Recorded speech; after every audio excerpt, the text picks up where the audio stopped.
नमस्ते बच्चों। मैं JVN doctor Nirupama Harshvardhan, faculty of education and methodology, Jyoti Vidyapeeth Mahila Vishwavidyalaya Jaipur से आज मैं बीए बीएड फोर्थ सेमेस्टर के हिंदी गद्य के पेपर के अंतर्गत अमृतलाल नागर जी का संक्षिप्त जीवन परिचय बताऊंगी। अमृतलाल नागर हिंदी साहित्य जगत के एक बड़े हस्ताक्षर हैं। इनके उपन्यास के तृतीय उत्थान काल में उनका नाम बहुत सम्मान से लिया जाता है। अमृतलाल नागर इस काल के महत्वपूर्ण साहित्यकार माने जाते हैं।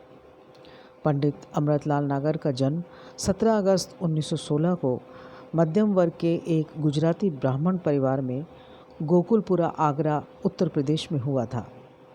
इनके पिता का नाम राजा राम नागर था। अमृतलाल नागर जी जब 19 वर्ष के थे, इनके पिता का आकस्मिक स्वर्गवास हो गया, जिसके कारण इनके कंधों पर घर की सारी जिम्मेदारी आ गई। शिक्षा इन्होंने हाई स्कूल तक ही प्राप्त की। फिर इन्होंने स्वाध्याय द्वारा इतिहास, पुराण, पुरातत्व, समाजशास्त्र और साहित्य का अध्ययन किया। इनका कई भाषाओं पर अधिकार था। अमृतलाल नागर जी ने विभिन्न विधाओं में रचना की, जैसे उपन्यास, नाटक, कहानी, रिपोर्टाज, संस्मरण, बाल साहित्य इत्यादि। इन्होंने अनुवाद और संपादन का कार्य भी किया। अमृतलाल नागर जी को विभिन्न पुरस्कारों से नवाजा गया। ये पुरस्कार हैं: बूंद और समुद्र पर काशी नागरी प्रचारणी सभा का बटुक पुरस्कार, सुहाग के नुपुर पर उत्तर प्रदेश द्वारा प्रेमचंद पुरस्कार प्रदान किया गया, अमृत और विष पर सोवियत लैंड नेहरू पुरस्कार और साहित्य अकादमी पुरस्कार भी दिया गया। मानस का हंस पर मध्य प्रदेश शासन साहित्य परिषद का वर्ष 1972 का अखिल भारतीय वीर सिंह देव पुरस्कार भी प्रदान किया गया। मानस का हंस पर ही उत्तर प्रदेश शासन का वर्ष 1973-74 का राज्य साहित्यिक पुरस्कार भी इन्हें दिया गया। खंजर नयन पर भारतीय भाषा कोलकाता का 1984 का नथमल भुआल का पुरस्कार भी इन्हें प्रदान किया गया। उत्तर प्रदेश हिंदी संस्थान का सर्वोच्च भारत भारती सम्मान भी इन्हें प्रदान किया गया। हिंदी साहित्य सम्मेलन प्रयाग द्वारा साहित्य वाचस्पति उपाधि से इन्हें सम्मानित किया गया। नागर जी ने स्वतंत्र लेखन से पहले नौकरी भी की।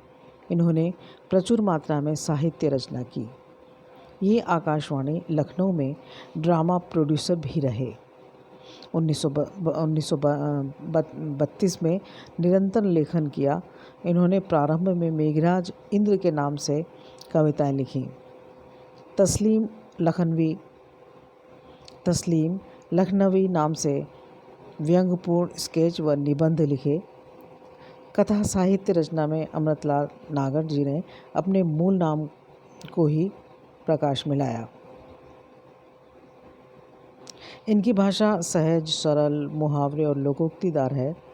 भावात्मक, वर्णनात्मक और चित्रात्मक शैली का प्रयोग इनकी रचनाओं में देखने को मिलता है। इन्होंने बहुत सी रचनाएं लिखी और अगर मुख्य कृतियों की बात करें तो इसमें सबसे पहले उपन्यास के बारे में बात करते हैं। इन्होंने जो उपन्यास लिखे वो इस प्रकार हैं: महाकाल, बूंद और समुद्र, शतरंज के मोहरे, सुहाग के नुपुर, अमृत और विष, 7 घूंघट वाला मुखड़ा, मानस का हंस, नाच्यो बहुत गोपाल, खंजन नयन, बिखरे तिनके, अग्निगर्भा, करवट और पीढ़ियाँ। इन्होंने जो कहानी संग्रह लिखे वो इस प्रकार हैं, जैसे वाटिका, अवशेष, तुलाराम शास्त्री, 5वां दस्ता, एक दिल हजार दास्तां, एटम बम, पीपल की परी, कालदंड की चोरी, मेरी प्रिय कहानियाँ, भारत पुत्र नौरंगी लाल, सिकंदर हार गया, एक दिल हजार अफसाने। नाटक की बात करें तो इन्होंने विभिन्न नाटकों की भी रचना करी, जैसे युगावतार, बात की बात, चंदन वन, उतार चढ़ाव, नुक्कड़ पर, चक्करदार सीढ़ियाँ और अंधेरा। इन्होंने व्यंग भी लिखे जो इस प्रकार हैं: सेठ बांकेमल, कृपया दाएं चलिए, मेरी श्रेष्ठ व्यंग रचनाएं, चकल्लस। बाल साहित्य भी इन्होंने भरपूर लिखा, उसमें से कुछ इस प्रकार है: नटखट चाची, निंदिया आजा, बजरंगी पहलवान, बाल महाभारत, अक्ल बड़ी या भैंस, आओ बच्चों नाटक लिखें इत्यादि।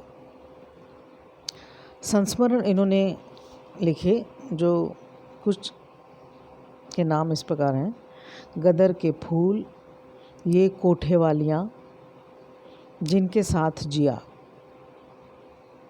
इन्होंने बहुत सी रचनाओं का अनुवाद और संपादन भी किया है। नागर जी ने फिल्म क्षेत्र में लेखन का कार्य भी किया।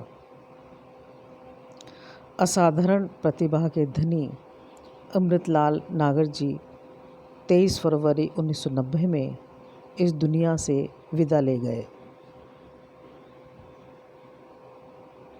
हिंदी साहित्य जगत का एक चमकता सितारा सदैव के लिए अस्त हो गया, किंतु साहित्य के फलक पर उस चमकते सितारे की शोभा आज भी दमक रही है।